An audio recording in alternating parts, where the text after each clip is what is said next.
Okay, so I know that this is going to be a different type of stream. One, because I don't have a face camera still.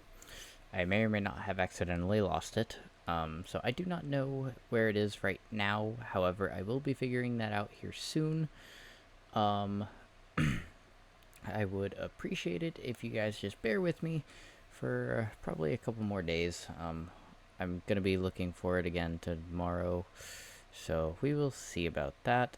I'm deciding to do something a little bit different this time. I'm going to be reading. I like to believe that I have a decent voice.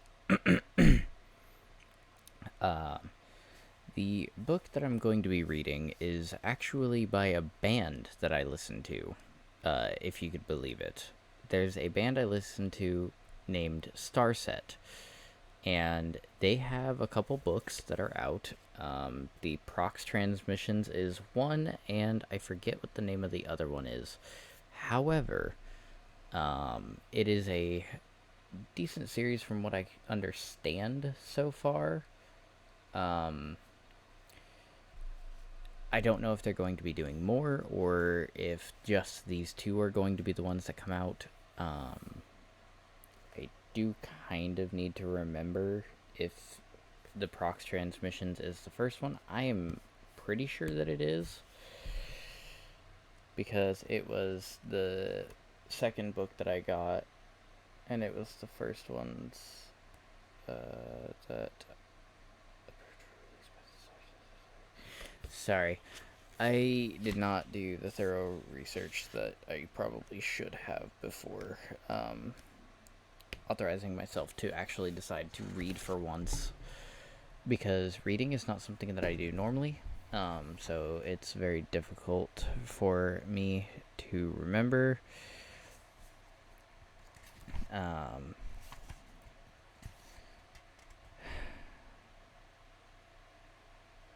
Hold on. Let me go look at the other book real quick and make sure that I'm actually reading the first one first. Give me just a second.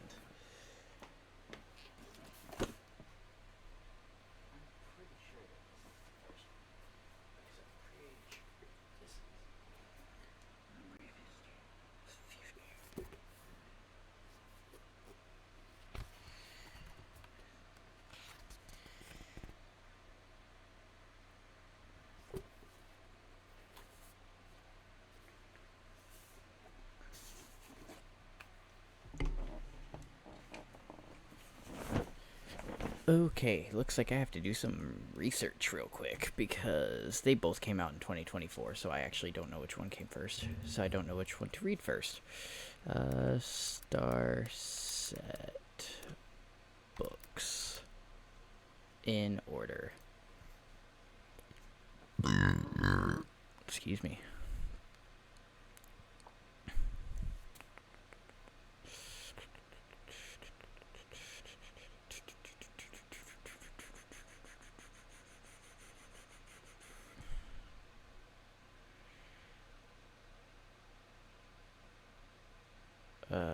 Okay, so it only has the two books.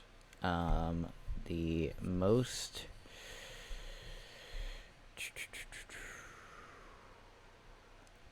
Okay, so the Prox Transmissions is the first one, and I've got both books. So we will be starting a new series.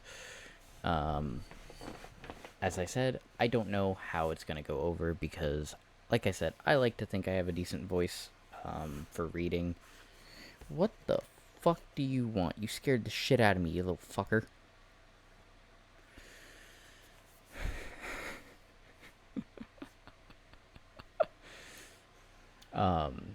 But yes, I will be on the just chatting screen the entire time, and since I don't have a face cam available to me today, I'm going to be putting my chat box in the top right corner. Hopefully my background is not that distracting, but without further ado, I bring to you the Prox Transmissions Part 1, after I fix all of my shit. Stay fucking put. That is all I ask of you. Jesus Christ. So I'll start by reading the back cover first. SETI radio astronomer Dr. Stephen Browning wakes disoriented and confused in a dingy gas station bathroom. He stumbles home trying to put the pieces of his night back together, only to learn that new tenants have been living in his apartment for over a month. They can offer no explanation, only a letter, written in his own handwriting with 3 simple words. Shave your head. Interesting. Desperate to understand what is happening, Browning follows the instructions and is shocked to discover a string of numbers concealed beneath his hair, a series of coordinates tattooed upon the side of his head. Coordinates which lead him to the Allen telescope array, where he becomes the unwitting recipient of a mysterious signal originating 6 light-years away.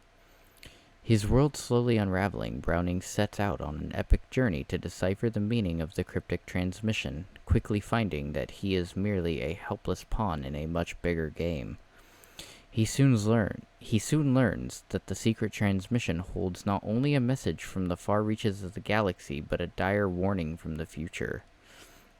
Little does Browning know that unless he can protect the transmission from falling into the wrong hands, not only will the warning come to pass, but a far greater threat awaits mankind. Ooh, I like the sound of this. Which is funny, because I'm actually not that big of a reader. But I have my drink. I have my book. Let's get reading, shall we? So, on the front covers, it says, the following novelized account is an approved release of the Starset Society. Names and locations have often been fictionalized for the protection of their real-world equivalents. Ooh. And this book is dedicated for all of you who look to the stars. So, Chapter 1. It was the incessant pounding on the door that finally woke him. He opened his eyes, flinching at the white fluorescence that assaulted his already aching head. He was lying on a filthy tile floor next to a piss-stained toilet. A man was yelling something outside the door. Browning stood, brushing God knows what off the knees of his slacks as he stumbled to the sink and drank long, greedy gulps from the faucet. He stared into the mirror, trying to remember entering the bathroom, but there was nothing, only hazy bits from some time before. The man began to yell again. "Hurry up, I have to—" Browning opened the door, shielding his eyes from the sun as he stumbled into the gas station parking lot. A pudgy man called out angrily from behind him. "What the hell were you doing in there?" Browning shrugged as the man slammed the bathroom door. He looked out across the lot. His car wasn't there. Probably a good thing. Driving on a blackout would be a new low, even for him. He continued to the corner and squinted to read the road signs there. Geary and 18th. He looked to the south. Sheckley's Tavern was a block down. He didn't remember having been there the night before. But then again, what did he remember? It was all a haze. But Sheckley's sold alcohol, and that made it a prime suspect given the current situation. He shuffled down the street, the world coming in and out of focus as he neared the Sheckley's lot. His car wasn't there either. He looked around in confusion, rubbing at his neck as he tried to cut through the haze in his mind. Had he walked here? To Sheckley's? Why would he have done that? There were plenty of bars, better bars, up closer to his neighborhood. It made no sense. Not now, at least. Last night, however, 10 beers and possibly a Xanax or 2 in, it may have seemed like a brilliant idea. But none of that mattered. At the moment, his only concern was making the half-mile trek home to take a nap. And without a car, his best remaining option was to hoof it.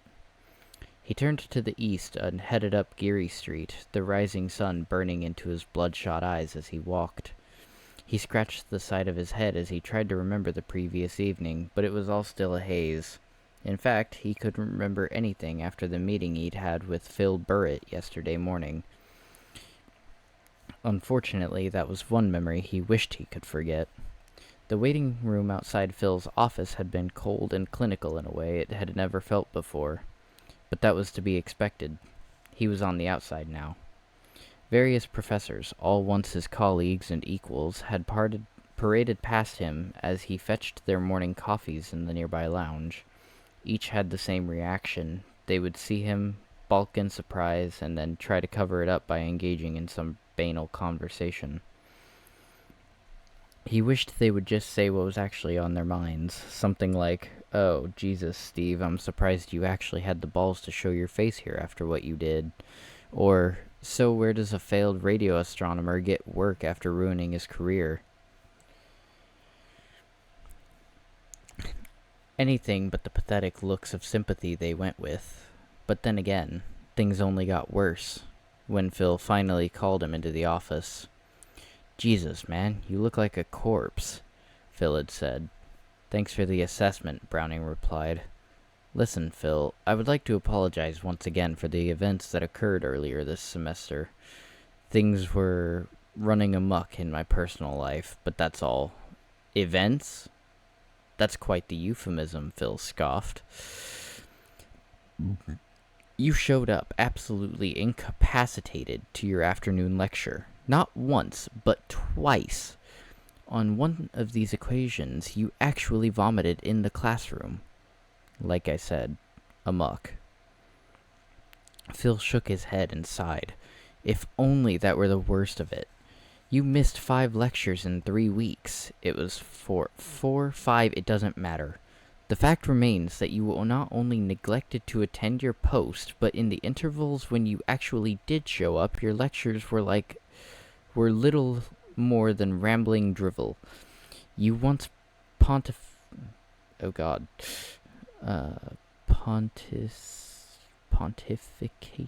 Pontificated? That's a word I've never seen before. He picked up a document from the desk and read, "On the myth of natural monogamy in humans." Now what does that have to do with Intro to Astrophysics? The topic had academic motives, Browning replied. "You see, I was simply trying to correlate the idea of moral relativism back to man's innate interest in the—" "Steve," Phil interjected, "are we forgetting the obvious here? I stood up for you. I convinced the board to overlook all of it. And you know what you did? You just walked away. You abandoned your SETI research. You abandoned your students and made me look like an asshole in the process. You're not leaving me with much." I apologize if my voice is not the greatest. And there are words I don't know. So that's why I was like, I can't read this. Browning's leg fidgeted nervously as the air thickened around him. "Look, like I said, I had some personal issues, and my erratic behavior, I'm not trying to justify it. I'm just here trying to right my wrongs and show you that I'm back on course. Now, considering our history, I was hoping we could—" Phil sighed. "I'm sorry, Steve. What can I tell you? The courses have all been assigned to professors for some time now. You must know this." "Okay, well, maybe you can just start me back as an associate researcher for a sort of trial period. I'm more than happy to wait until next semester to vie for a better spot." Phil shook his head. "I can't do that." "Why?" Phil leaned in. "Are you really going to make me say it?" He sighed once more, and then spoke in a low voice. "There are rumors that you had sex with one of the students. Frankly, I don't want to know if it's true, but you and I both know there's no coming back from that." "Come on, Phil, you know me better than that." "I can't take that to the board." "The board?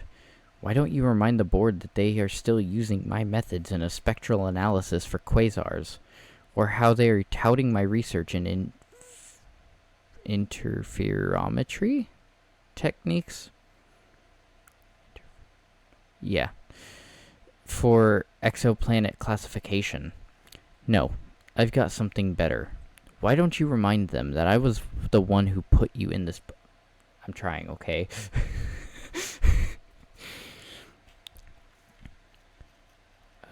Why don't you remind them that I was the one who put you in this post to begin with?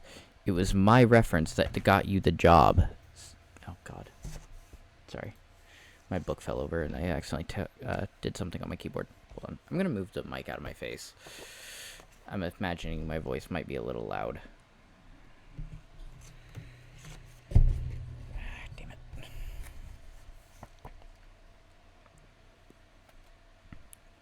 Okay, where was I?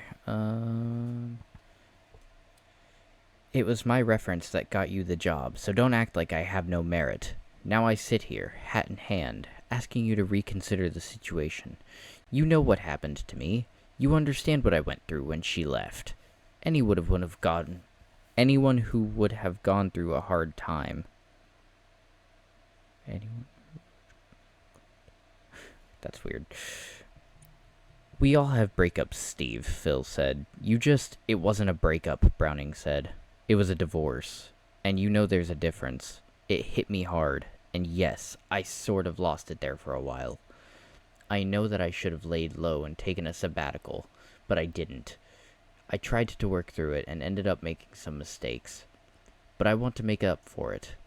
Now we both know you can help me. The question is, Phil, will you help me or not?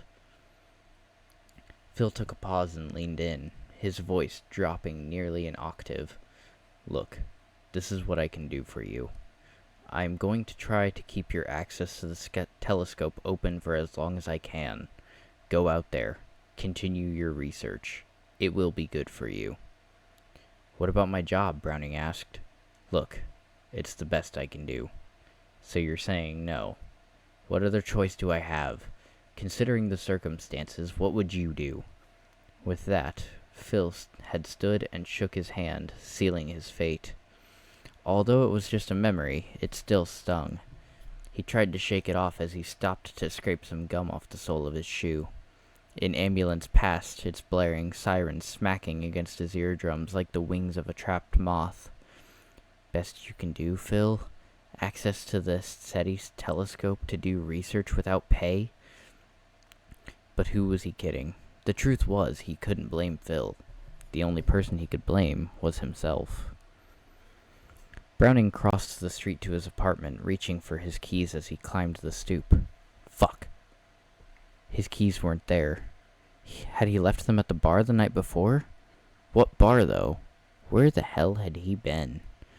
He walked across the stoop and tried the door anyway. As expected, it was locked. He turned his attention to the nearby window, pressing his... Hold on. Sorry. I'm still fidgeting with my mic. I'm just trying to make sure it's not too loud for you guys. Is that better? Yeah, that looks better. It's putting me in the yellow, but that's alright. He turned his attention to the nearby window, pressing his palms against it, trying to raise it. It didn't budge. He cursed in frustration as he pulled his phone out. Jim, his landlord, would be at work at this time of day, but he was a nice enough guy that he would probably skip out to help him.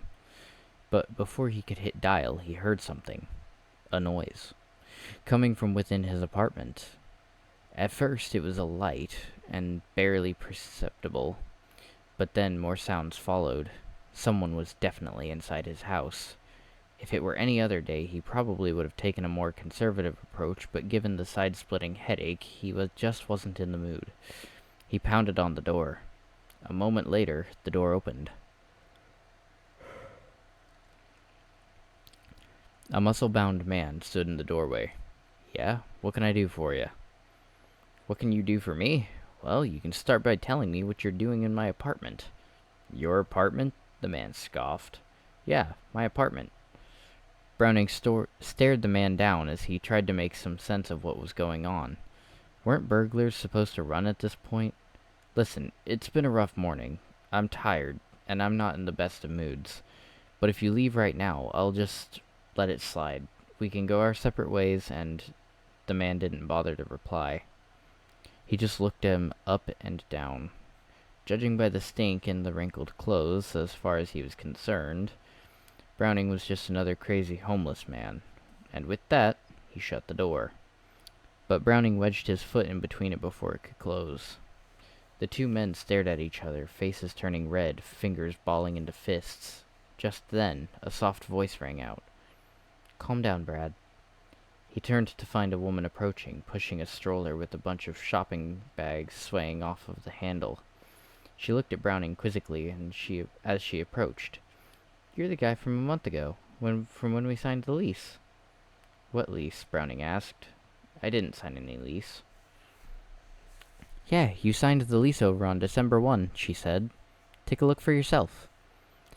He poked his head into the interior of the apartment. There was a red futon sitting in the center of his living room where his couch should have been. He stared at it in disbelief and then realized that the coffee table wasn't his either, nor the rug. His eyes darted around the room then. None of the stuff was his. His books, his telescope, his photos, even his grandfather's stamp collection. It was all gone. No, not gone. Replaced. "What did you do with my stuff?" "I told you," she said. "You signed the lease over to me and moved out." Browning scanned the apartment once again. "All my stuff is gone." "Well, not exactly," she said. She walked into the house. She came back holding an envelope. He snatched it from her hand. "What is this?" "Hell if I know," she said. "Well, who gave it to you?" "You did." Browning scoffed. "I definitely didn't give this to you." She nodded incredulously. "You said you'd say that." She looked him up and down with an obvious curiosity and then walked back into the house, shutting the door behind her. He stared at the envelope. He sat down on the stoop and opened it. There was a single note inside, written on paper from a hotel notepad. Below this, written in handwriting that was undeniably his own, were just 3 words. "Shave your head."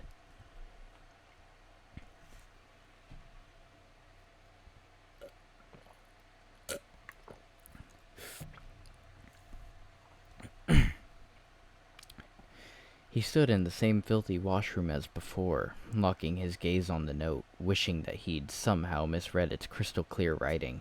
His writing. He felt the side of his head. The sickening feeling was still there. A texture.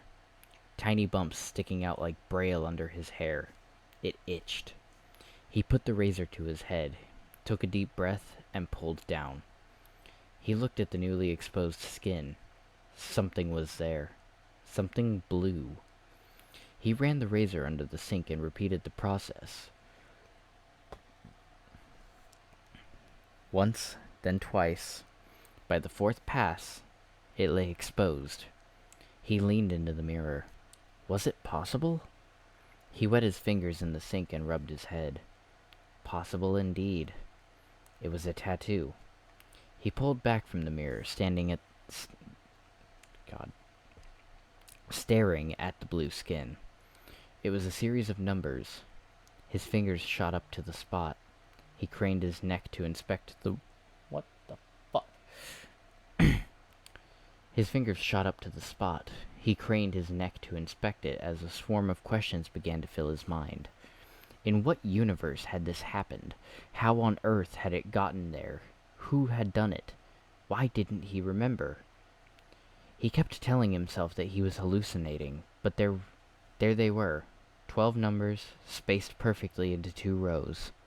The oddest thing about it was that he had seen numbers like this before. 1,000 times, maybe. They weren't lucky lotto numbers or baseball stats. They were coordinates. Browning studied his phone as he walked across the parking lot of a rundown Lakeshore Plaza on the south side of San Francisco. He stared at the screen, watching the latitude and longitude numbers of the GPS app as they changed, comparing them to the ones he'd written down from the tattoo on his head. He had a match. Finally. He looked up. He was standing 3 feet from the entrance of a small branch of the Frisco Bay Credit Union. He scanned the area and walked in. The place looked like a bank you might go to if you were an elderly person financing an Oldsmobile in the early 90s. The girl from Ipanema?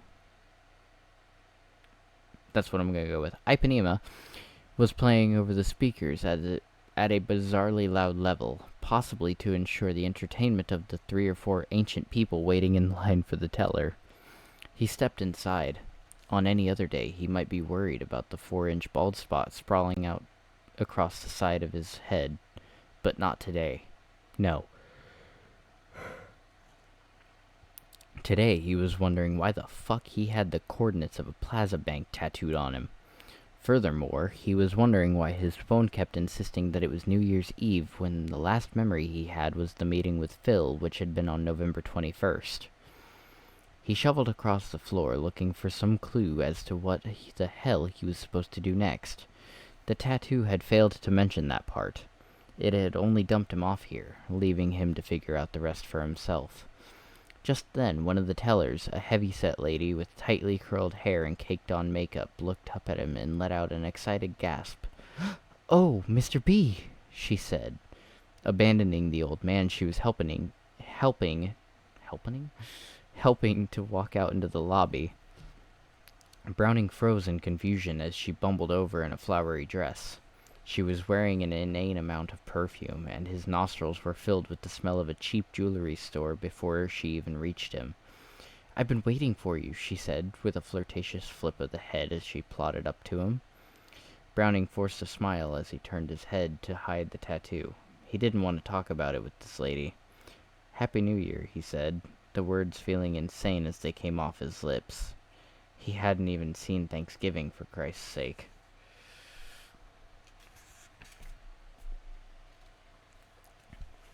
She ran her fingers through her perm in an oddly suggestive manner, then smiled. "All right, then. Come on back," she said, waving him towards the back wall of the carpeted lobby. "I told you I wouldn't forget you. How could I ever forget such a handsome man?" Whoa. We got some zesty shit going on in this book. Might have to add that sexual content fucking label on my streams. She led him inside a steel vault lined with 100 or so safety deposit boxes and held up a key. "Here you go." He reached for the key, but she pulled it back. "Not so fast," she said, with a miserably failed attempt at a sexy face. "Don't you owe me something first?" He studied her. She might as well have been licking her lips. What do you want?" She laughed. "What's the magic word?" Fuck. Was she serious? Damn it. Let me think. "It's please, of course," she said, holding the key out again with a grin. He snatched it from her grasp and looked around at the steel boxes surrounding him in the room. What number was 96, she said. "You told me you were forgetful." "Oh, yeah. Slipped my mind." He turned back to the vault and began searching the numbered boxes before finally finding it along the far wall. He walked up to it and turned to her. "Do you mind if I ask for a little privacy?" "Oh, yes. I'm so rude." She stepped towards the door. "I'll leave you to it, but you come get me after, okay?" She winked and then disappeared out the door. Browning looked back at the box and inserted the key. Just then, his phone rang. He reached it down and pulled it out of his pocket. He let out a long sigh. As he saw the caller. It was Elizabeth. Things hadn't gone so well the last time they'd spoken. But then again, that had been over a month earlier. Maybe things had improved with the passing of time. "Hello," he said. "Steve, where the hell have you been? I've been trying to reach you for weeks." "Nope. No improvement." It's a long story," he said. "Well, I'm listening, so let's hear it." "I can't explain it right now. It's complicated." "It's always excuses with you," she said. "Just sign the papers, Steve. There's no sense in stalling. We need to get on with our lives here." "I'll do it soon," he said, nervously tracing the outline of a nearby box as he spoke. "Why can't you do it now? It's not like you have a job," she said. "You have nothing but free time on your hands. Just take 2 minutes of your time, sign it, and send it." I really would, he said, but I'm a little preoccupied at the moment. With what? She barked. He looked at the steel box in front of him and was overcome with the impulse to tell her. Well, Elizabeth, funny you should ask, because I'm currently standing in front of a safety deposit box that I discovered after following instructions that were tattooed on the side of my goddamned head. No, not the best idea. He hung the phone up and... Oh, what a Chad, dude. He just hangs up on that bitch.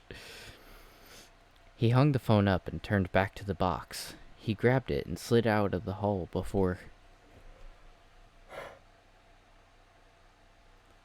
Sorry, yawning. And turned back to the box. He grabbed it and slid it out of the wall before carrying it to a table in the center of the room. He took a deep breath and then opened the lid. Well, what do you know? It was another letter.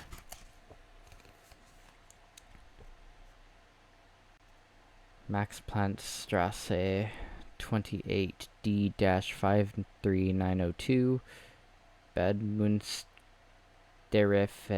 Effelsberg. Dr. Stephen Browning, 501 Campbell Hall, number 3411, University of California at Berkeley. Berkeley, California, 94720. This is the letter. Excuse me. Hey, Steve. I am so sorry to disturb you on holiday, but I am writing to request a favor from you. Its completion is imperative for my research. For the 3-hour period between 12:31:12 at 2000 hours PST and 12:31:12 2300 PST, please train the ATA towards the following coordinates. Right ascension, 17 hours 57 minutes 48.49803 seconds. Declination, plus 04 degrees 4136.2072. Set your center frequency to 8.415 gigahertz. Save the data. Return the telescope to home position. Erase all data from the network for the duration of the scan, including the telescope control parameters. In the interest of my ongoing research, please keep this correspondence confidential. Gerard Greger, Principal Investigator der... Oh god, this is German, and I cannot read that. Die Theoretischen Astrophysik Max Planck Institute for Radioastronomy. Something along those lines. I apologize. I'm not very good at reading that. It's like a German English, too. That's the funny thing.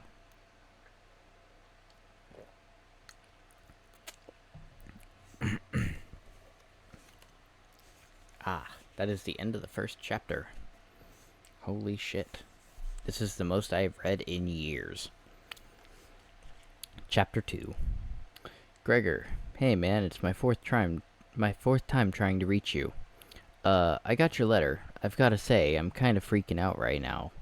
I'd really like to know why I can't remember the last 6 weeks of my life, or better yet, why I have a tattoo on the side of my head leading to your letter. Anyways, I'm pretty stressed out over here, so give me a call as soon as you get this. He hung the phone up and sighed as he looked back out the windshield.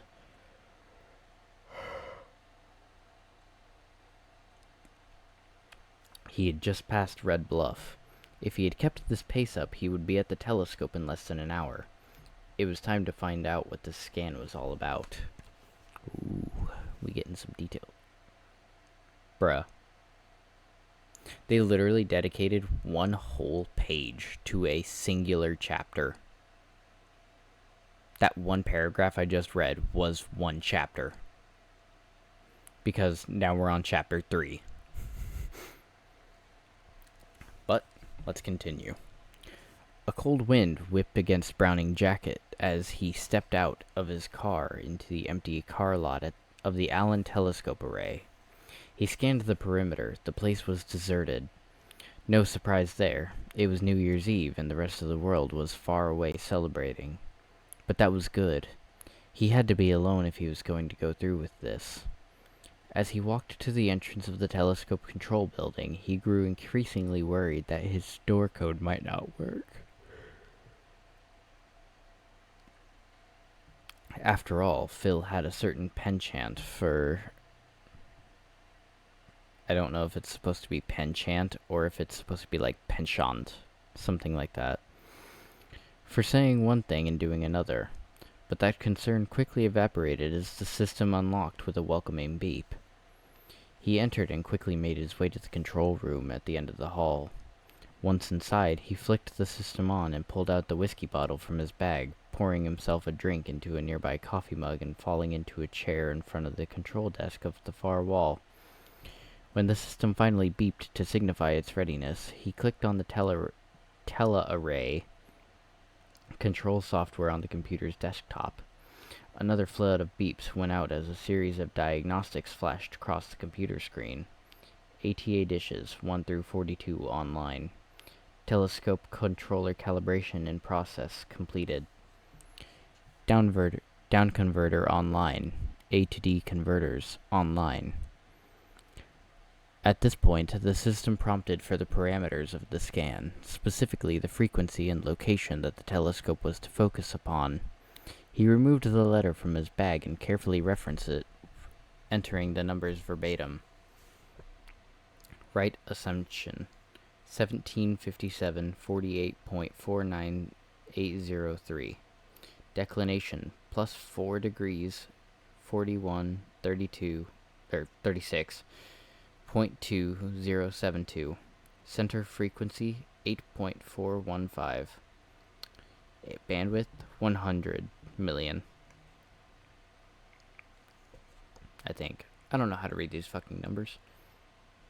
I am not an astrophysicist. On a video monitor in front of him, the array's 42 telescopes rotated, facing the night sky in unison as they focused their attention on the location in the sky that Dr. Gregor had instructed.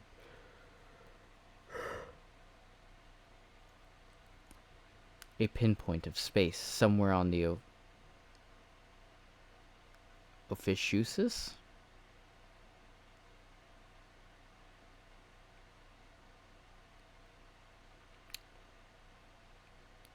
Ophiuchus.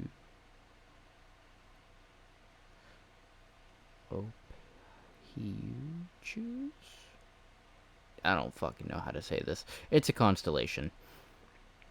With the dishes locked into place, the next prompt flashed onto the screen.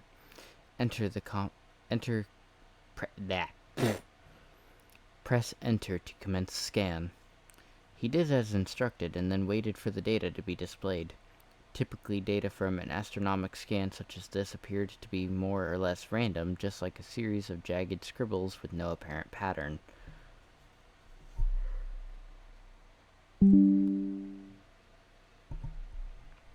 Like static on a car radio tuned to a frequency with no station. And that was exactly what he found. Nothing but noise on the GUI.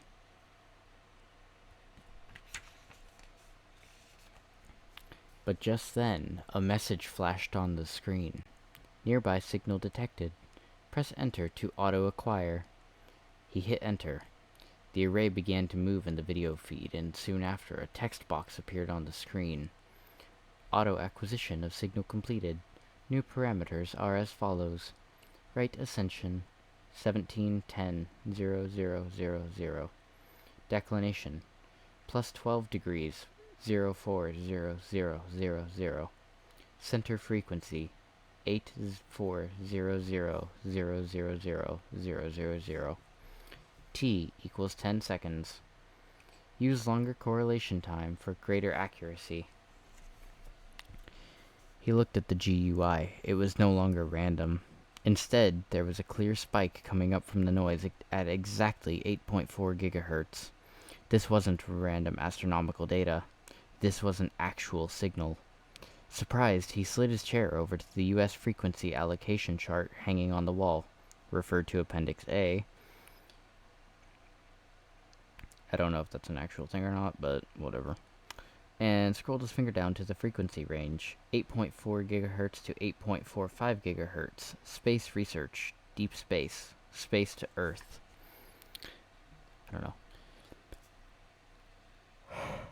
Fuck.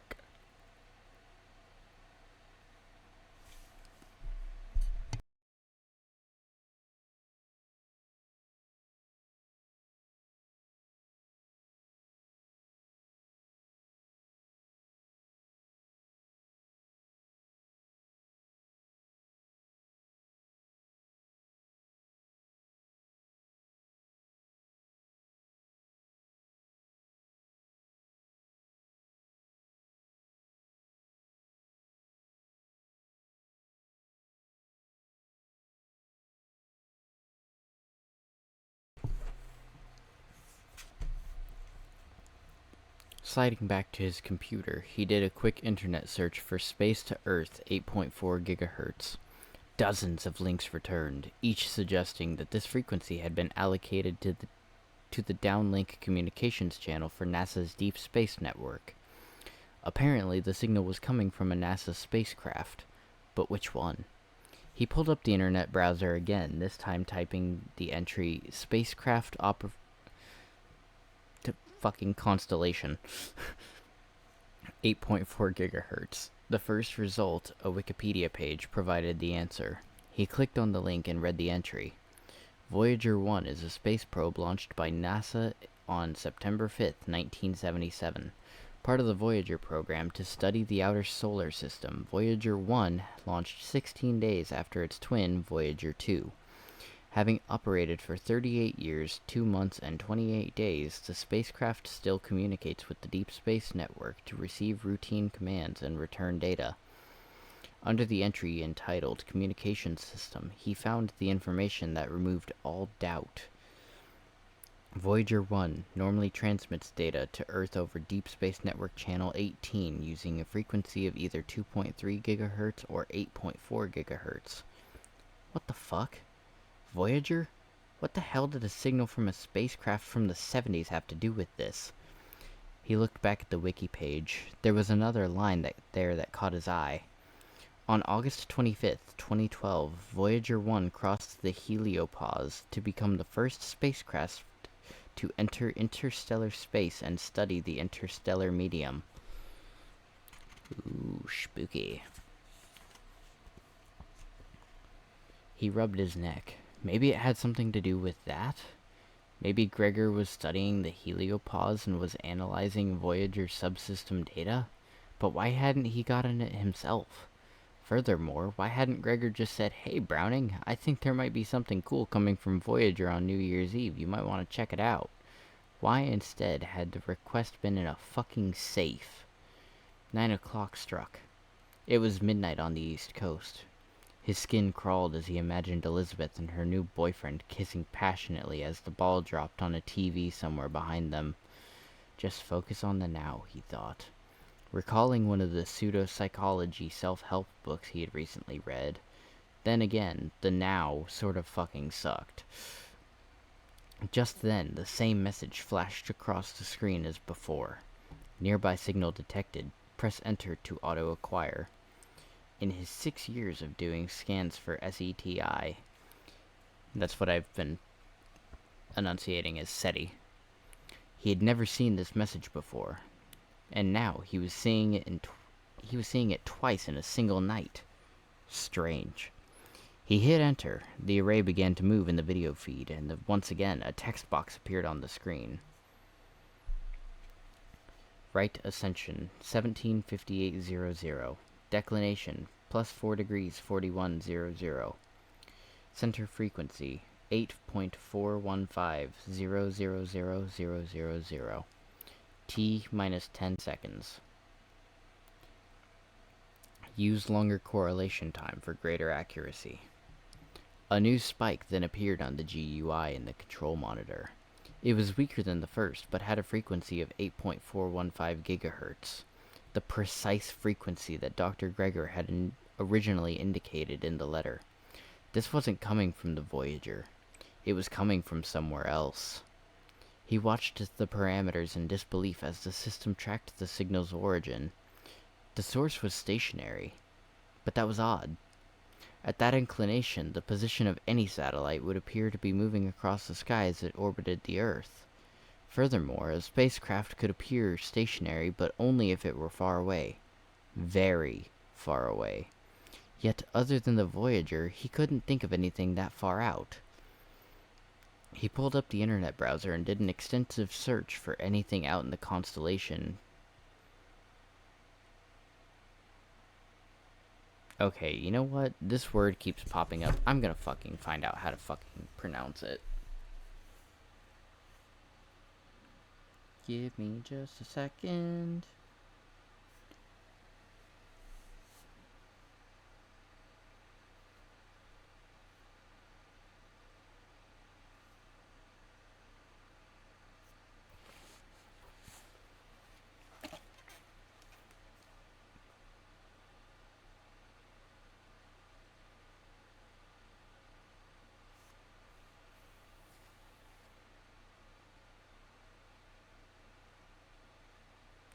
Ophiuchus.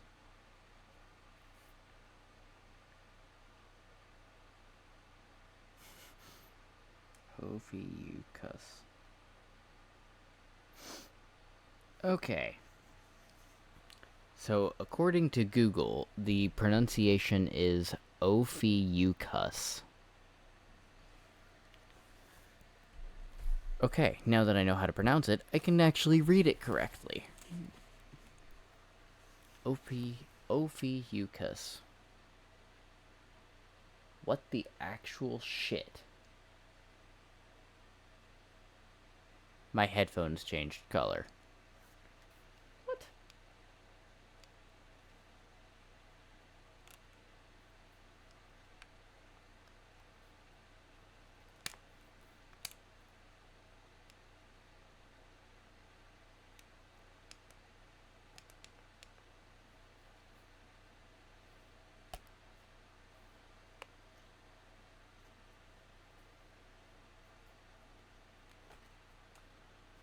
What the fuck? Okay. I guess my headphones are blue now. They used to be green. For anybody who remembers my streams. Excuse me.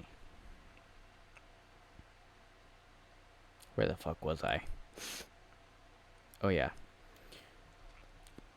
He pulled up the internet browser and did an extensive search for anything out in the constellation Ophiuchus. I literally just looked up how to pronounce it. Ophiuchus. There was nothing. He wondered if maybe it was an undocumented military craft or an old Soviet-era space probe. Maybe. But why the hell would something like that be clear out there? He scratched his neck. Where the hell had it come from? Somebody was clearly trying to communicate. But who? Chapter 4. Hey man, I think this is like the 7th call just this hour. I really don't know what to do with this information. I kind of figured you would have followed up by now. Anyway, I've executed your request, so call me back. Shit. Why wasn't he answering? It made no sense. Gregor knew the scan was happening that night, and yet he was letting him go into this blindly. It wasn't like Gregor to do that. But there was no sense in trying to figure it out now. With or without Gregor, he had to figure out what the hell he had just found. As such, he'd spent the last half hour trying to do just that. The first step was to try to strip down the data bits from the raw signal. In order to achieve this, he'd quickly whipped up some MATLAB code that would convert the signal to baseband. When this was done, he'd attempted to wipe the carrier frequency, but unfortunately the signal didn't seem to have such a simple modulation. But then again, he wasn't a pro at such things. After all, he'd spent his career trying to find unknown signals, not decode them. As he worked, he kept asking himself, what if the signal's origins weren't Russian or military? What if it was something unknown? What if it hadn't originated on Earth?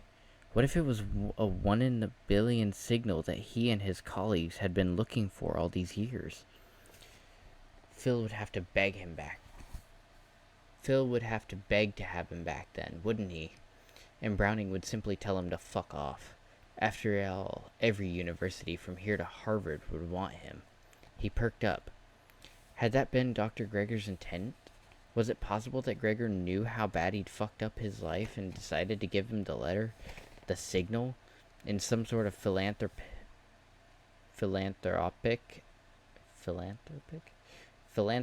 effort to get his life back on track? No, Gregor would have said something. Plus, what he'd gone through that day had nothing to do with philanthropy. He took a sip of the whiskey. Speaking of the devil, let me take a sip myself.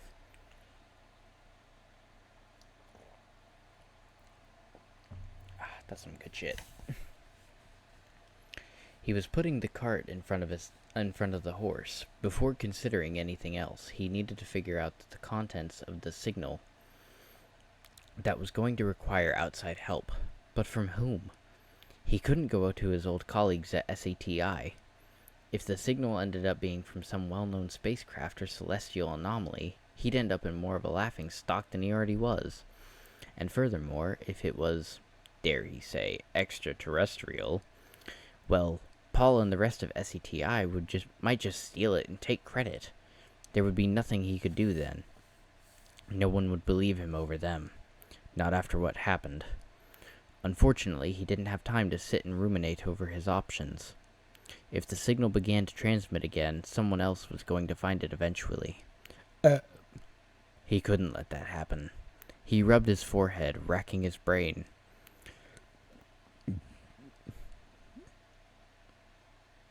And then the answer arrived in the form of a name. Aston Wise.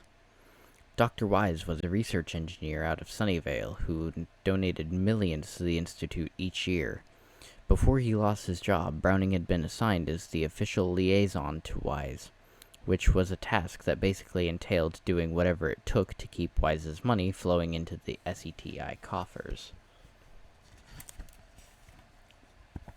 Revan, are you still awake?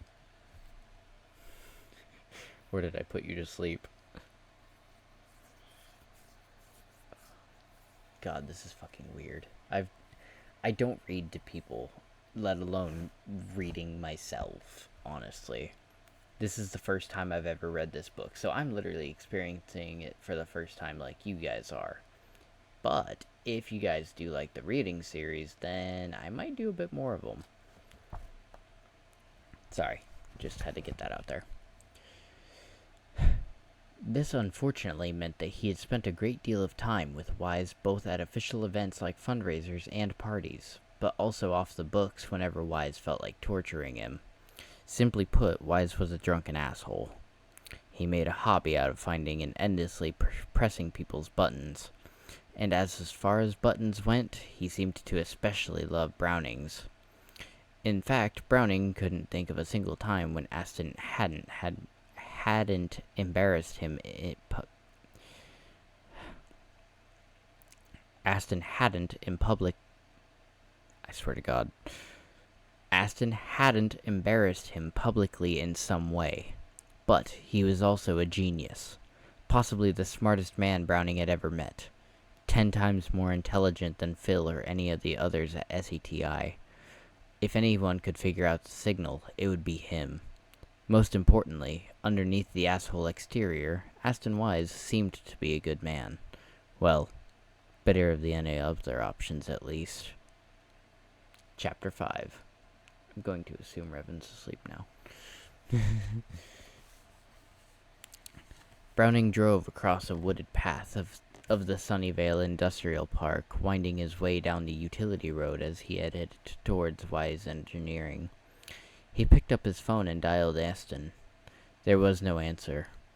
Aston sounded excited when Browning had told him about the signal on the phone earlier and insisted that he drive straight over with the data. But now that Browning was actually there, he wouldn't be surprised if Aston had just disappeared altogether. Just then, the woods outside opened into a clearing. Sorry, I'm trying to get re-comfortable a little bit.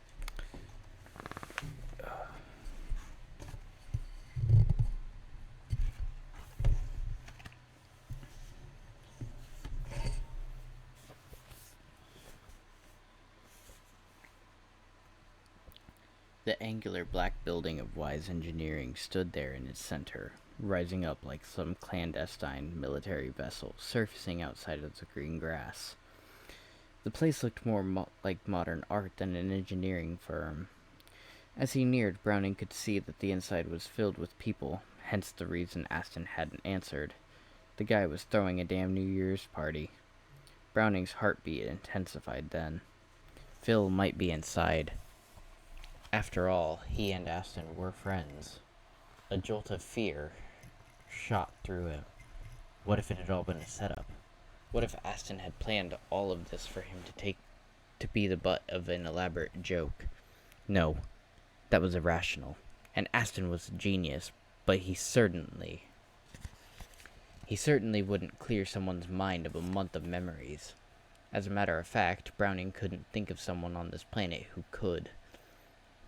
Nearing the building, Browning was motioned under an awning by a high school kid in a red blazer. He pulled in, stopping behind a black Ferrari Enzo as just another pimply-faced kid walked up and tapped on the window. "Just leave it here, sir."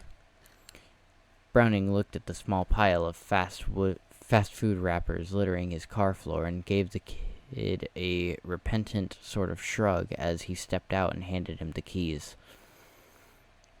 He pulled the cheap snapback hat down tight over his head as he walked up the red carpet entrance.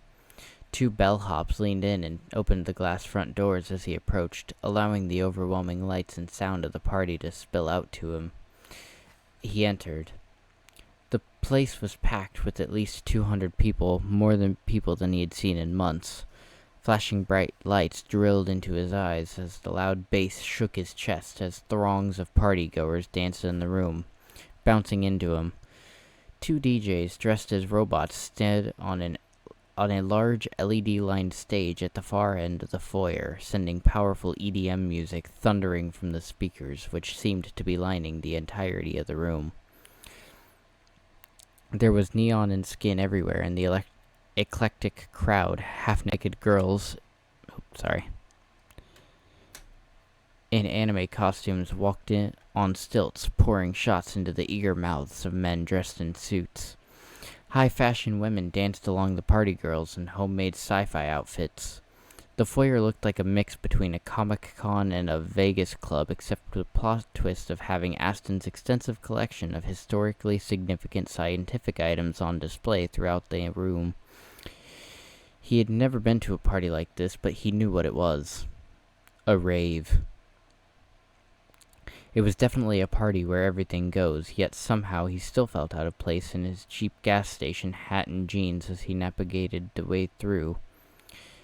Eventually, he made it to the center of the party and stood next to the foyer's centerpiece, a massive V-2 rocket, as he scanned the room once again.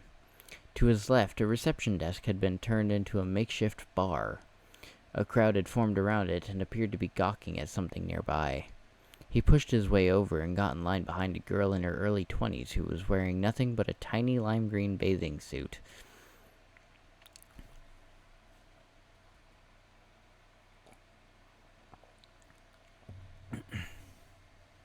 He shuffled back and forth, standing on his toes in a failed attempt to see around her.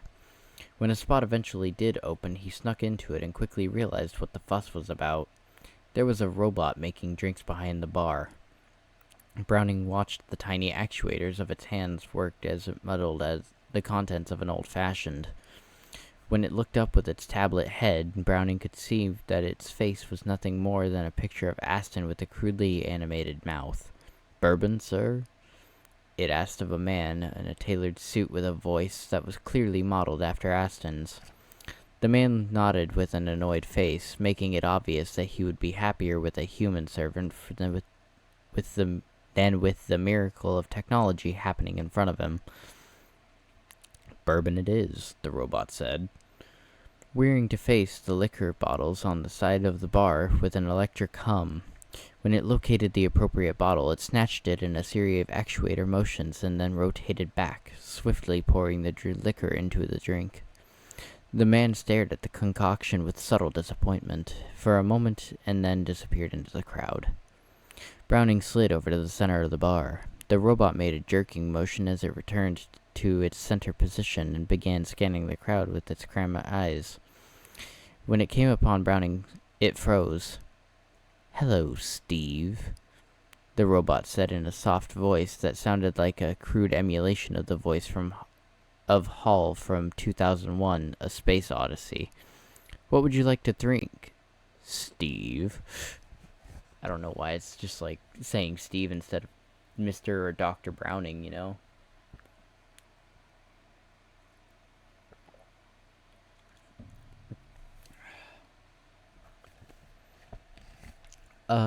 I'll just take a water," he replied. How the hell did this thing know his name? "I'm sorry, Steve. I haven't been programmed to pour water. May I interest you in something else?" Okay. I'll take a beer, I guess." "I'm sorry, but this is an adult party, not a fraternity home." The robot let out a mechanical laugh. "We drink adult drinks here. Now, what would you like to drink, Steve?" Browning stared at the robot's tablet face in disbelief. "Just give me a whiskey then," he grumbled. Request granted. The body swiveled to the row of bottles along the bar, except rather than picking up a whiskey bottle, it grabbed a champagne bottle before rotating back. "I think we should do a toast first. What do you say?" "Do you know where Dr. Wise is?" Browning replied in a slow voice. The robot shot up at him. "I'm sorry, Steve. I appear to be malfunctioning." The robot's arm actuator began to jerk, violently shaking the champagne. "I'm sorry, Steve," the robot said in a broken voice. By the time Browning figured out what was going on, it was too late. The robot had popped the cork off with its small finger-like clamps, releasing a pressurized stream of champagne, some of which sprayed into his face as nearby onlookers dove out of the way. "Happy New Year," Aston roared through the fits of laughter as he jumped over the bar. "Aston, I'm going to kill you," Browning growled. "Relax, it barely got you." Aston tossed him a towel from the bar. "Anyways, to what do I owe the pleasure?" Browning wiped his face off. Dealing with Aston was like dealing with the frat boy from hell. He fished at the thumb drive in his pocket. "All right, you need to see this data I was telling you about." Great," Aston said. "Call my assistant, and I'll write you in the end of the month."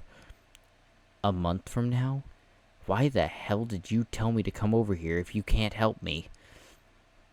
Aston put his arm around Browning's shoulders and pulled him into the crowd. "I figured you needed some social interaction, you know? What are you gonna do, sit around moping in your apartment your entire life?" Browning pulled back. "Look, I appreciate you trying to rehabilitate me, but if you really want to help me right now, just give me a couple of minutes." "I'm sorry, buddy," Aston said. "It's New Year's Eve, and I'm not the kind of guy who works during a party." He pulled at him again. "Speaking of which, let's have some fun." Just then, the stage lit up in all white. Aston perked up. "Ah, that's my cue. Hold that thought." He turned and disappeared into the sea of people. A moment later, the crowd burst into applause as Aston emerged onto the stage like the Silicon Valley rock star he was. Browning was in no mood and swiftly exited the party. A moment later, he was climbing the stairs at the back of the room. When he reached the second floor, he searched around and soon found what he was looking for. He grabbed a chair and set it under the doorway of a drafting room. Climbing onto the chair, he pulled a lighter from his pocket and held its flame to the sprinkler above the door. A second later, a piercing alarm rang out across the entirety of the building as water began to rain down from the ceiling. Aston, who had until this point been rambling on about what a great year it was going to be for Wise Engineering, now fell silent, staring in disbelief as the crowd began filing out like cattle towards the exits, cupping their palms over their ears to avoid the deafening shrill of the sirens. A few of the women and one or two of the men shrieked as they desperately searched for anything to cover themselves from the heavy torrent of water coming from the sprinklers.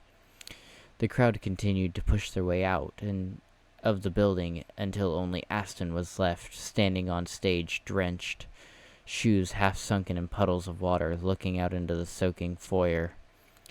"Ready to talk now?" Browning called out as he walked down the stairs. Aston jumped off the stage. "You motherfucker! You did this?" Browning held the lighter up in confession.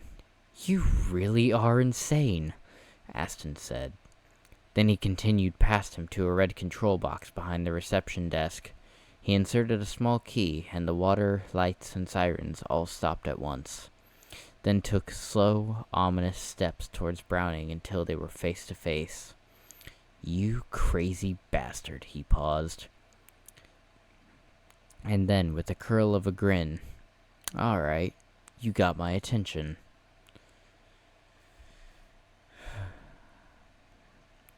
I think I'll do Chapter 6 and then I'll call it a night. Chapter 6. Fecnum 01022.047.213. Contents 90 megabytes. Subject: if Borden is correct, you are receiving this. 1/1/2013, the year when... Continued in body.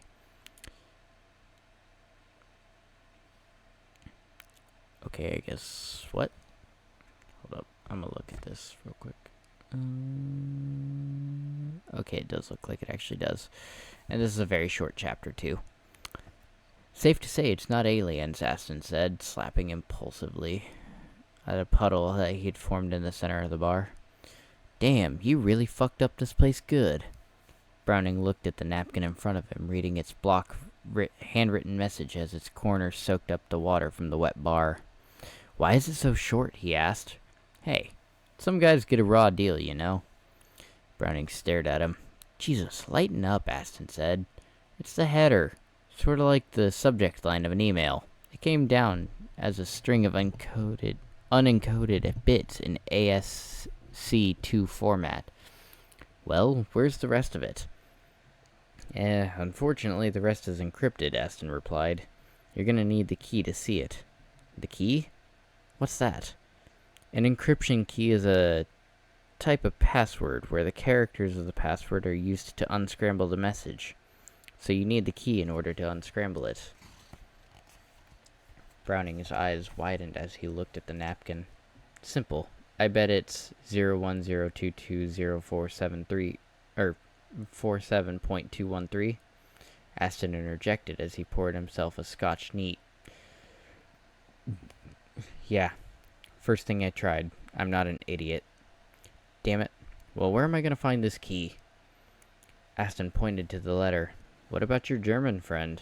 If he knows what the signal is, it's likely he could have the key." Browning nodded. "Gregor isn't answering my calls." Aston sipped the Scotch. Don't sweat it. I'm sure he'll answer at some point."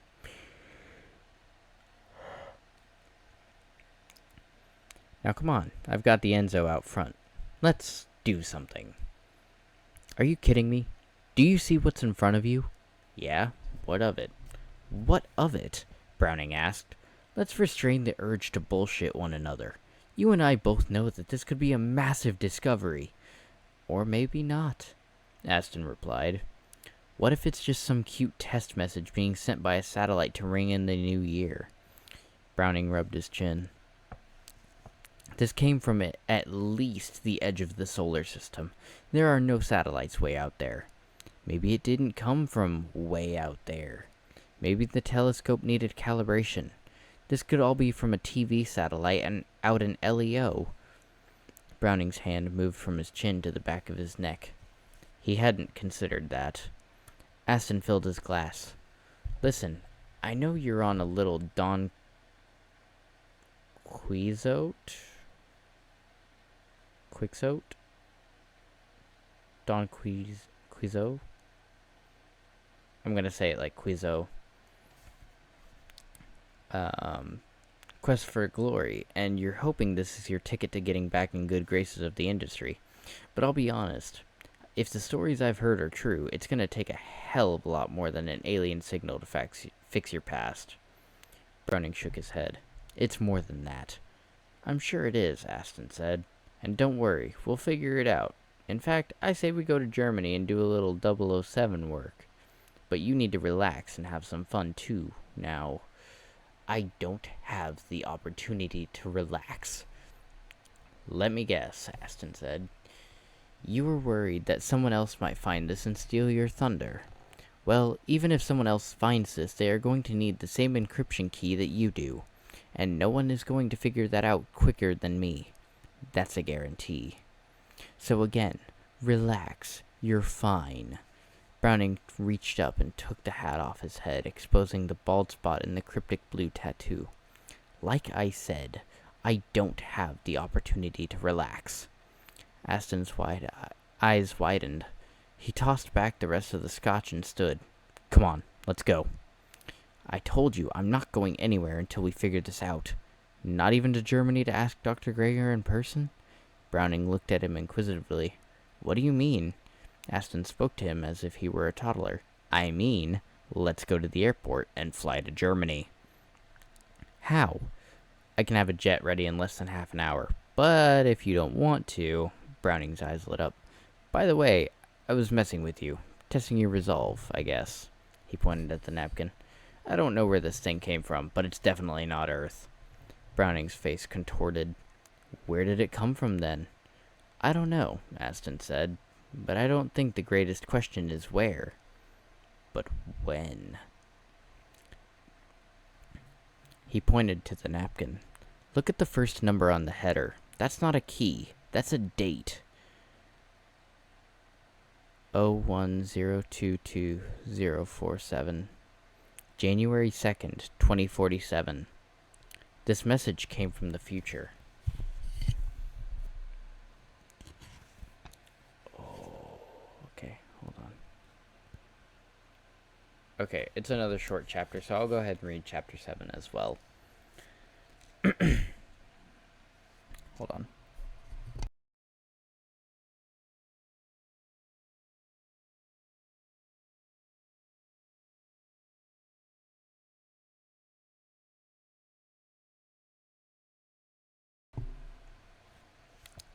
Chapter 7. The sun was just creeping out from the eastern horizon as Aston ripped the Enzo into the parking lot of Sunnyvale. Browning wasn't looking forward to the flight. In fact, just the thought of it had his stomach tied in knots. He had what he called a slight phobia of flying, but it was a more accurate statement would be that he was scared shitless. Still, the napkin in his pocket was working as a pretty effective antidote. Jesus. It's insane, he said, as he pulled himself out of Aston's car. You know, when you first start doing scans, you might have this idea that you might be the guy. You think that there might be something out there, and it could be you who finds it. But that goes away in what? 3 months? A few hundred scans in, and you're just collecting a paycheck like any other guy. And now, here I have something, and it seems amazing, from the future even. Except, it comes with this fucked up caveat of how I found it. That's hardly a discovery, you know. Damn it, I wonder how Greger knew. We'll figure it out, Aston said nonchalantly as he led the way through a private gate to a concrete tarmac. That's all weird, but at the end of the day, you have a message from the future. That's what we need to focus on. Easy for you to say, Browning replied as Aston led him towards a glistening jet in the corner of the tarmac. You don't have a tattoo on the side of your damn head. And besides, are you sure this is from the future? I thought time travel was impossible. No, I'm not sure, Aston said, but this isn't time travel we're speaking of. Browning looked at him questioningly. What do you... Hey, Lance. Aston exclaimed, ignoring Browning as he ran up to greet a husky pilot at the stairs of the jet. Aston grabbed the man in the embrace before turning back to Browning. Steve, this is Lance, the captain of this ship and my personal pilot. Lance, this is Steve. He's clearly afraid of flying, so please fuck with him. Great to meet you, Lance beamed, offering up an infectious smile as he shook Browning's hand. Just make yourself at home and we will be in the sky in no time. He turned and jumped back up the stairs, entering the cockpit as Browning and Aston walked into the cabin. So, what do you mean it isn't time travel? Browning asked. Sure seems like it to me. Aston opened the door of a small cabinet in the back of the jet and filled 2 glasses halfway with scotch. Well, when I think of time travel, I think of matter. Sending matter back in time is impossible. This, however, is just a signal, electromagnetic radiation. He held out one of the glasses to Browning. No thanks, Browning said. So, how could a signal... Come on, it'll take the edge off, Aston said, shaking the glass at him.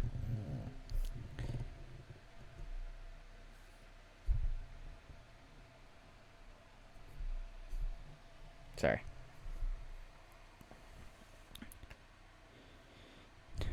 Take the edge off. That reminded him. He had fished through his pockets for the pill bottle. He had plenty of Xant. His phone began to ring. Just then, he grimaced as he saw the caller. Elizabeth. Not now. He silenced the phone and dropped it back into his pocket. God, she just couldn't wait to divorce him, could she? Probably in a hurry to marry that asshole she was with now. I mean, hey, some women are like that. Unfortunate. Just then, a powerful vibration went through the aircraft as Lance revved the engines. Browning's heartbeat began to skyrocket. He sat down in the nearest chair and continued fighting with the pill bottle as his clammy hands began to shake.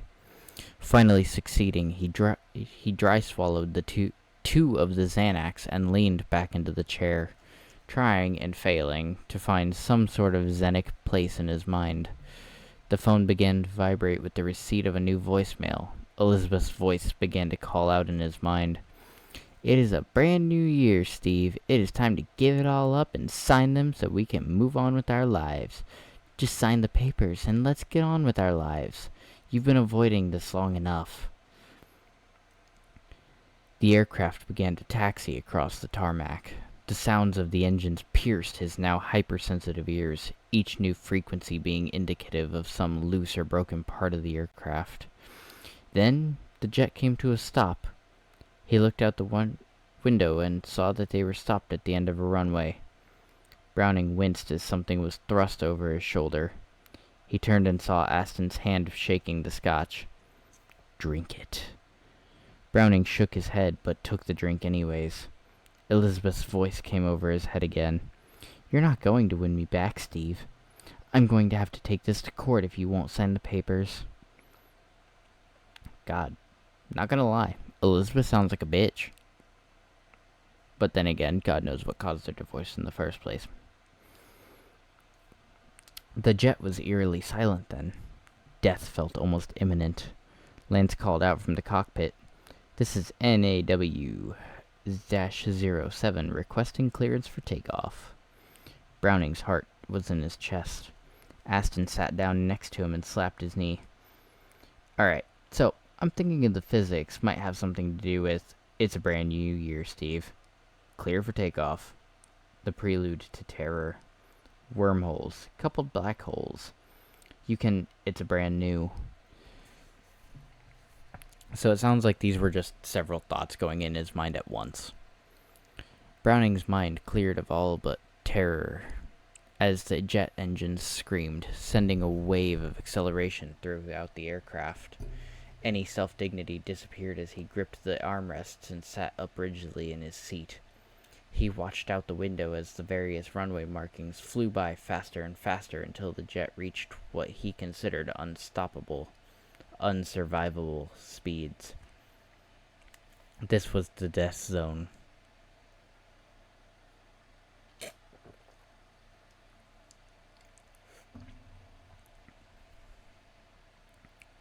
The point of no return. The craft shuddered as it rotated and then lifted away from the ground, taking to flight less stubbornly, more powerfully, than the larger jets seemed to. That was nice, but not calming in any way. He took in a large, deep breath and held it as he stared out the window.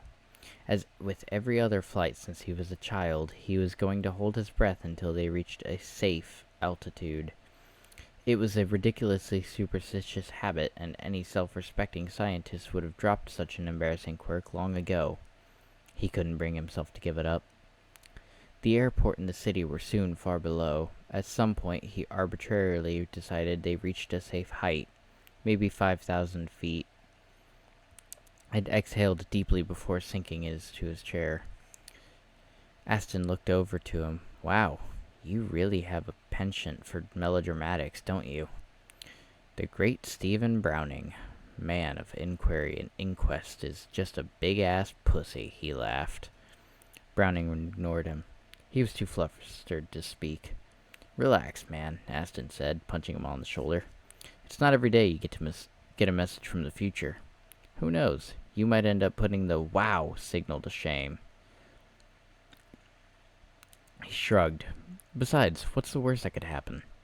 I was thinking something along the lines of death via massive fireball, Browning said. Or maybe we get our faces tattooed this time too, he thought. Aston raised his glass then. To the future. Browning nodded and raised his own as he tried not to puke.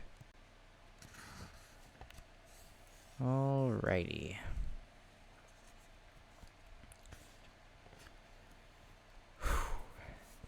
Alright, well,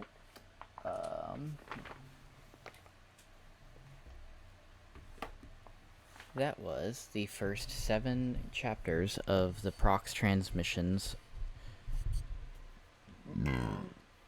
by the Starset Society.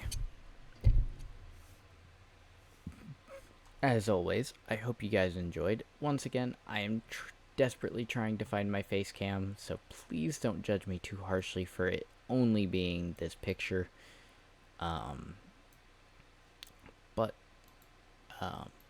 Please, if you guys liked it and want to hear more, please consider following, liking, subscribing, whatever the hell you want to do. I will be continuing this as a full series at least until I am done with the first book, and then more than likely I will be reading the second book as well. I am not going to edit my videos in any sort of way, just because I don't feel like it's necessary.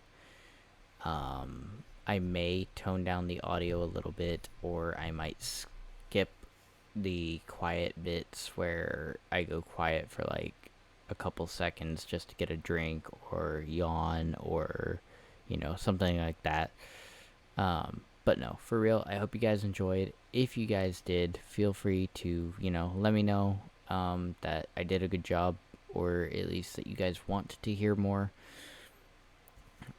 Guaranteed, I hate to say it, regardless, no matter what, I'm going to continue reading this book on stream no matter what. Hope you guys enjoyed. If you did, once again, please feel free to subscribe or follow me. My Twitch, my YouTube are the same thing. It's both Funnyman4920. Share it with your friends if you think they'll like this sort of content. I'll probably be back to gaming at some point later this week. And I hope you guys have a good rest of your day, and I'll see y'all later.